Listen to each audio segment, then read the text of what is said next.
With the 2010s decade almost coming to an end, Steph Curry and Kevin Durant will likely go down as the most memorable duo, looking to capture their first three-peat together. Even before KD's arrival, the Splash Brothers were pretty memorable. LeBron James and Kyrie Irving alongside LBJ and D-Wade were very memorable as well. How's it going, guys? My name's Wilson. Kevin Durant and Russell Westbrook will go down as one of the best duos who never won a championship together. We all remember Chris Paul and Blake Griffin being one of the most disappointing combos this decade, but Mike Conley and Marc Gasol's name barely gets mentioned when it comes to one of the best duos of the decade. With their time in Memphis likely coming to an end, both of them might get traded soon as the team will look to rebuild and start over, but the two are Grizzlies legends. Were teammates in Memphis since 2008. Now in their 11th season together, their memories will never be forgotten from die-hard NBA fans. Before their arrival, the Grizzlies was considered a joke of a franchise, irrelevant and unsuccessful since their days in Vancouver back in 1995.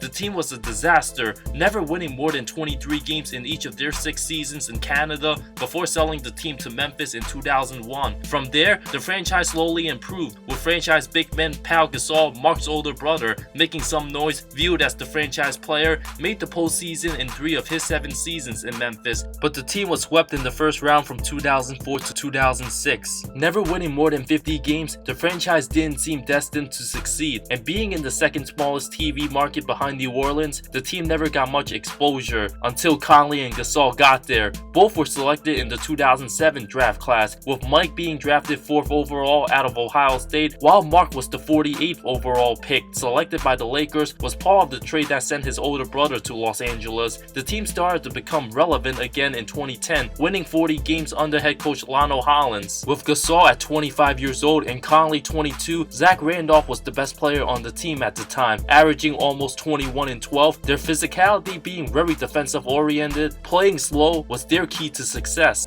Finally earned a taste of success in the 2011 playoffs in grand fashion, with Gasol dropping 24 points in Game 1 against San Antonio, helping the Grizzlies franchise win its first ever playoff game in year 16 as the 8th seed in the West against a 61-win Spurs team who was viewed as heavy contenders. The young duo of Conley and Gasol were not intimidated one bit, despite being inexperienced against the most experienced team at the time. Took it right to the 4-time champ Tim Duncan, with Marc outplaying him, becoming the 4th 8th seed in NBA history to knock off number 1. Took the whole NBA by surprise, was even up 2 games to 1 over OKC without a true all-star on the team, having multiple chances to win Game 4. The Thunder prevailed in triple overtime. Memphis eventually lost the series in 7, where Conley and Gasol were viewed as one of the best defenders in the entire NBA. Finished as the 4th seed in the West in 2012. Took Chris Paul and Blake Griffin's Clippers to the limit, losing in the hard-fought 7-game series, but the team never lost focus, bounced back stronger than ever in 2013, having their best season in franchise history,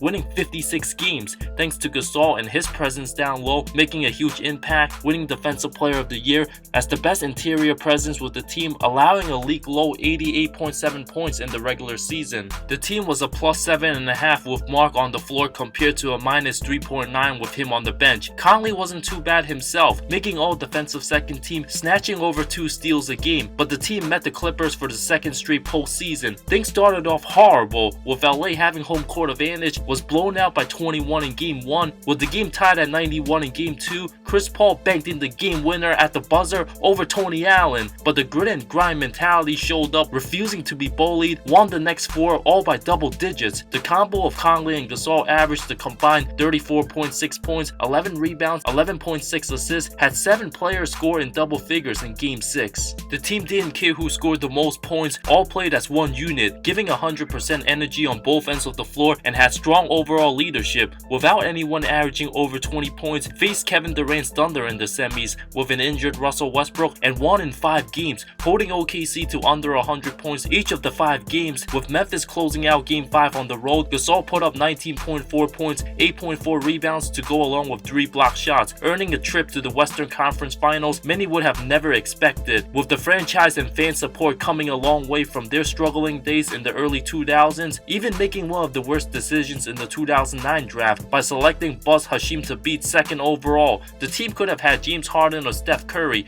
Who knows how many titles the team would have won with either one of those two. While Damian Lillard and CJ McCollum will be talked about way more than Gasol and Conley, they haven't even led Portland to the conference finals yet. Another reason why the two Memphis duos never gets talked about is because they're not flashy, not amazing scorers, and don't have much amazing highlights, but simply excellent defenders who makes all the winning plays. Many of the other great duos are just great scorers with highlights, but a lot of them are terrible defenders. That's why their teams don't advance too far in the playoffs. The Grizzlies ended up getting swept by San Antonio in 2013, won 50 games the following season in the loaded Western Conference, bumping into a talented OKC team with Durant and Westbrook at full strength, pushed them to the limits, even took a 3-2 series lead, but the MVP was too much for Memphis to handle. Without signing any star free agents, the team always continued to play hard, never complained, won 55 games the following season, gave the Blazers a taste of their own medicine in the first round of the 2015 playoffs, winning a convincing 5-game series before falling to the eventual champion Golden State Warriors in the semis, but the team's lack of offense was the biggest flaw, couldn't reach the 100-point mark in any of the 6 games. Gasol continued his dominance and was arguably a top 3 center at the time, but 2016 was a down year for the franchise. Conley and Gasol missed a combined 56 games, was out for the playoffs. With a 34-year-old Zach Randolph the only reliable option, the 42-win team was swept in the first round by San Antonio. With age becoming a factor, Tony Allen was at the tail end of his career, Zebo was past his prime,